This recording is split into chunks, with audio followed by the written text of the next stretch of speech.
મારે ઉલ્લેખ કરવો જોઈએ ભાઈ શ્રી ગબ્બરભાઈ જાબડિયા। એટલા માટે ઉલ્લેખ કરું છું કે ગબ્બરભાઈની ત્યાં જે મીટિંગ બોલાઈ, ત્યાં જે મીટિંગમાં ચર્ચાઓ થઈ અને એમના માટેનો નિર્ણય થયો, એ નિર્ણય અને આ નિર્ણયમાં થોડો ડિફરન્ટ રહેશે। ડિફરન્ટ એટલા માટે, ફેરફાર એટલા માટે કે એમનું જે વલણ હતું એ વલણ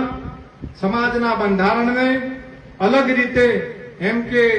ડીજેનો પ્રસંગ હોય, ડીજે વાગવું જ જોઈએ એવું આકરું વલણ હતું। અને ભાઈ શ્રી મગનજીનું વલણ,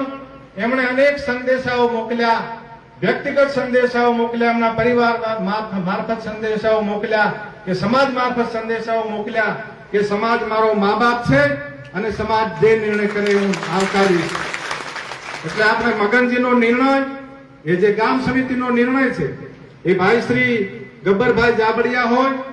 તો એમને પણ વિનંતી છે, એમના પરિવાર અને જાબડિયા ગામને, કે ભવિષ્યમાં આ સમાજ જે નિર્ણય મગનજીનો થયો છે એ નિર્ણય ને સુસંગત કરવા માટે, આ સમાજમાંથી વિવાદ ટાળવા માટે આ જ રસ્તે આપણે બધા જઈશું, નવા વિવાદો ઉભા નહીં કરીએ। અને ભાઈ શ્રી ગબ્બરભાઈ અને એમનો પરિવાર, એટલે ગબ્બરભાઈ અને 3 વ્યક્તિ સમાજમાં આવવા માંગતા હોય, એમની ઈચ્છા હોય તો સમાજની તાલુકાની સમિતિ, ગ્રામ સમિતિને એમને વિનંતી કરશે તો ચોક્કસ